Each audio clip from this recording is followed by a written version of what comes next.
La CCI Nice Côte d'Azur et le Comité régional du tourisme ont dressé le 14 septembre un premier bilan de la saison estivale.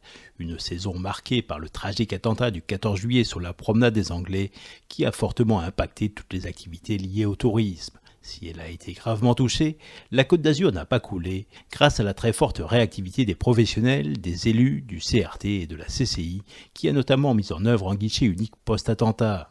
Rencontre avec Jean-François Agostini, directeur entreprise et territoire au sein de la CCI, pour évoquer ce dispositif et parler de l'économie azuraine qui, avant la catastrophe, reprenait quelques couleurs.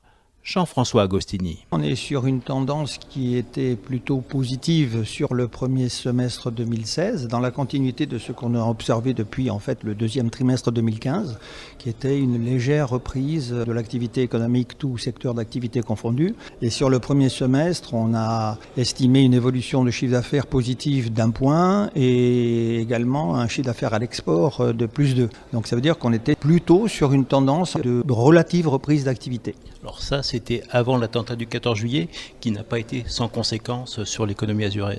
Alors évidemment, ça a été un choc terrible pour l'économie azurienne. D'une part, bien évidemment, en pleine période touristique, l'impact que ça a eu sur toutes les activités qui relèvent du tourisme, avec un impact donc extrêmement fort, puisque selon les places, on a constaté à la fois des baisses de fréquentation au niveau des hôtels. Sur Nice, c'est aux alentours de 10 points en moins, mais avec également une baisse du revenu et du chiffre d'affaires qui peut être estimée selon les établissements sur Nice aux alentours de 20 à 25%. Alors les soldes qui avaient bien démarré ont également été impactés.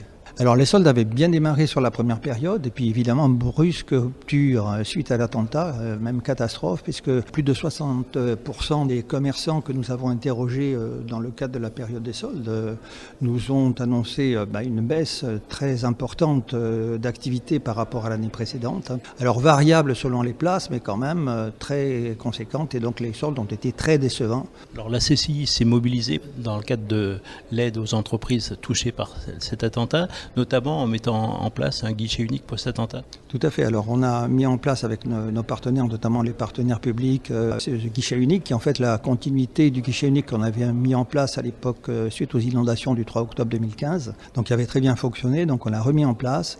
À ce jour, nous avons comptabilisé 104 établissements qui nous ont saisis. Nous allons voir les problèmes qui se posent, notamment en matière de trésorerie, parce que la plupart des entreprises, ce sont des TPE quand même qui sont concernées, qui ont des problèmes de trésorerie, puisque l'activité touristique n'ayant pas permis de faire leur chiffre d'affaires pendant la période où normalement ça doit se faire, on peut supposer qu'il y aura des difficultés à compter du mois d'octobre-novembre. Donc on s'attend à des résultats négatifs pour certaines entreprises. Et des fonds spécifiques sont disponibles pour leur venir en aide ?